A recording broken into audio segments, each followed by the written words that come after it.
یمنی فوج کے ترجمان نے کہا کہ وہ صوبے معرب کی مکمل آزادی تک آرام سے نہیں بیٹھیں گے۔ خیال رہے کہ یمنی فوج قدرتی ذخائر سے مالا مال صوبے معرب کو آزاد کرانے کے انتہائی قریب پہنچ چکی ہے۔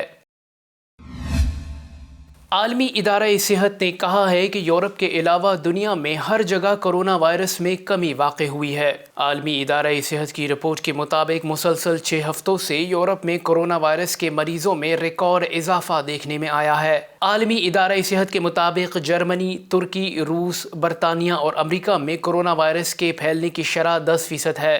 رپورٹ میں بتایا گیا ہے کہ پوری دنیا میں کرونا وائرس سے اموات کی تعداد میں کمی واقع ہوئی ہے، سوائے یورپ کے جہاں کرونا وائرس سے مرنے والوں کی شرح میں اضافہ دیکھنے میں آیا ہے۔ رپورٹ میں مزید کہا گیا ہے کہ ایشیا اور سینٹرل افریقہ میں بھی کرونا وائرس میں کمی واقع ہوئی ہے۔ عراق کی عبداللہ مومنٹ کے جنرل سیکرٹری سید ہاشم الحیدری کا کہنا تھا کہ عراقی وزیر اعظم کے قتل کی سازش عراق میں حکومت اور امن کے قیام کا رخ موڑنے کی سازش ہے۔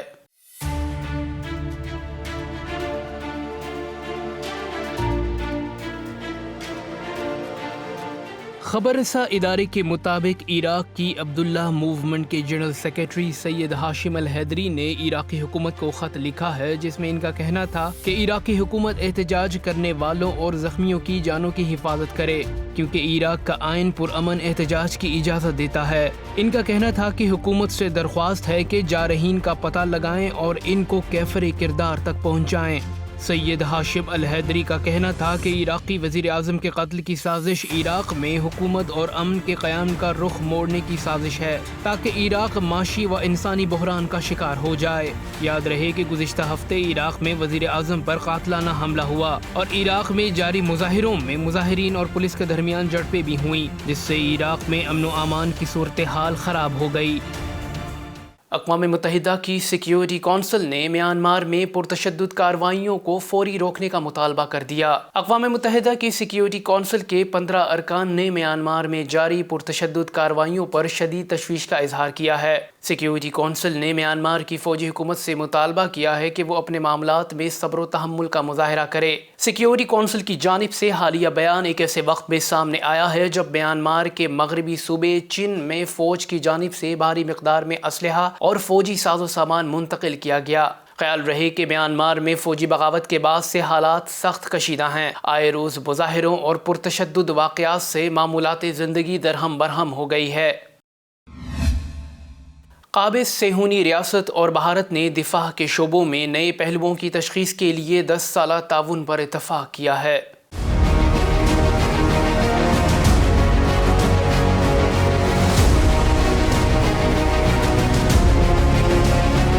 خبرسہ ادارے کی رپورٹ کے مطابق اسرائیل اور بھارت نے ایک ٹاسک فورس تشکیل دی ہے جو دونوں ممالک کے درمیان دفاعی تعاون کے نئے پہلوؤں کی تشخیص دے گی۔ دونوں ممالک کے درمیان نیا دفاعی تعاون منصوبہ دفاعی پیداوار، ہتھیاروں کی خریداری اور تحقیق و ترقی پر مشتمل ہے۔ واضح رہے کہ بھارت اور اسرائیل کے درمیان معاہدہ بھارتی وزارت دفاع کے ڈائریکٹر جنرل اجے کمار کے گزشتہ ہفتے دورہ اسرائیل کے دوران عمل میں آیا۔ یاد رہے کہ اسرائیل گزشتہ کئی دہائیوں سے بھارت کو جنگی ہتھیاروں، میزائلوں، خودکار طیاروں اور ٹیکنالوجی سے لیس کر رہا ہے تاکہ اسرائیل کی طرح بھارت کو ناقابل تسخیر بنا سکے۔ بھارت اسرائیل کے جنگی ساز و سامان کا سب سے بڑا خریدار بن گیا ہے۔ بھارت اور اسرائیل اسلام دشمنی اور مسلمان کشی کے لیے پوری دنیا میں مشہور ہیں اور دونوں ممالک مل کر جنگی صلاحیت میں اضافہ کر رہے ہیں تاکہ ممکنہ خطرات سے نبرد آزما ہو سکے۔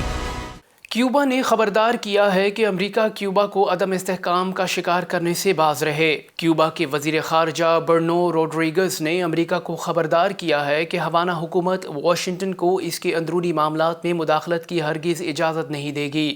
امریکی حکومت کیوبا کے اندرونی معاملات خراب کرنے کی مسلسل کوششیں کر رہی ہے۔ کیوبا کے وزیر خارجہ نے میڈیا کو بتایا کہ امریکی حکومت اور کانگریس کے اعلیٰ حکام نے 22 ستمبر سے اب تک 29 بیانات دیے ہیں جن میں کیوبا کو عدم استحکام کا شکار کرنے اور مظاہروں کو ہوا دینے کی حوصلہ افزائی کی گئی تھی۔ اقوام متحدہ کی دوغلی پالیسی کا منہ بولتا ثبوت، حوثی مجاہدین کے 3 رہنماؤں کو بلیک لسٹ میں شامل کرتے ہوئے پابندیاں عائد کر دی ہیں۔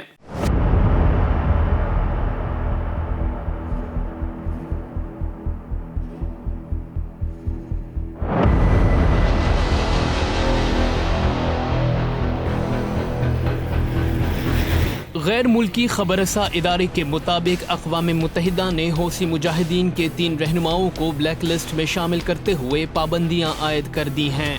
رپورٹ کے مطابق اقوام متحدہ نے حوثی مجاہدین اور انصار اللہ کے رہنماؤں کو سعودی عرب پر یمن جنگ کے بدلے میں جارحیت کے جرم میں بلیک لسٹ کر دیا ہے۔ بلیک لسٹ ہونے والوں میں چیف آف جنرل اسٹاف محمد عبدالکریم الغماری، نائب وزیر دفاع صالح مصفر صالح اور یوسف المدنی شامل ہیں۔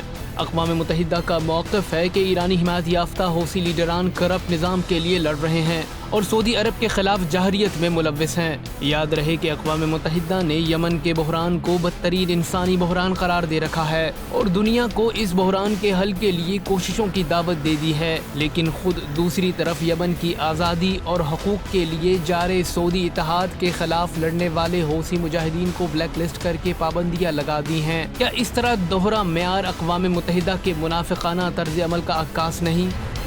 سری لنکا اور بھارت میں موسلا دھار بارشوں نے تباہی مچا دی۔ طوفانی بارشوں سے اب تک 25 افراد ہلاک ہوئے ہیں۔ عالمی خبر رساں ادارے کے مطابق سری لنکا میں مسلسل ہونے والی بارشوں سے مختلف علاقوں میں سیلاب اور لینڈ سلائڈنگ کے واقعات میں مجموعی طور پر 16 افراد ہلاک اور متعدد زخمی ہو گئے۔ بارشیں، سیلاب اور لینڈ سلائڈنگ کے باعث 5000 سے زائد افراد بے گھر ہو گئے۔ دوسری جانب بھارتی ریاست تامل ناڈو میں طوفانی بارشوں اور سیلاب سے 9 افراد ہلاک ہوئے۔ کئی علاقوں میں ٹرانسپورٹ کا نظام درہم برہم اور بجلی معطل ہو گئی۔ محکمہ موسمیات نے ریڈ الرٹ جاری کرتے ہوئے کہا ہے کہ بارشوں کا سلسلہ مزید 2 روز جاری رہے گا۔ میونسپل اداروں اور ہسپتالوں میں ایمرجنسی نافذ کر دی گئی ہے۔ پاکستان میں کورونا سے مزید 9 افراد جان کی بازی ہار گئے، جبکہ 637 نئے کیسز بھی رپورٹ ہوئے۔ پاکستان میں کورونا اعداد و شمار کے مطابق گزشتہ 24 گھنٹوں کے دوران ملک بھر میں کورونا کے 48,882 ٹیسٹ کیے گئے، جن میں سے 637 افراد میں کورونا وائرس کی تصدیق ہوئی، جبکہ وائرس سے 9 ہلاکتیں ہوئیں۔ ملک میں کورونا وائرس کی شرح 1.30% رہی۔ سرکاری پورٹل کے مطابق ملک میں کورونا سے ہلاکتوں کی تعداد 28,575 ہو گئی اور مجموعی کیسز 12,78,751 تک جا پہنچے، جبکہ فعال کیسز کی تعداد 23,270 ہے۔ اب تک کے لیے اتنا ہی۔ مزید خبروں کے لیے دیکھتے رہیے بے ست نیوز نیٹ ورک۔ اپنا خیال رکھیے گا۔ اللہ حافظ۔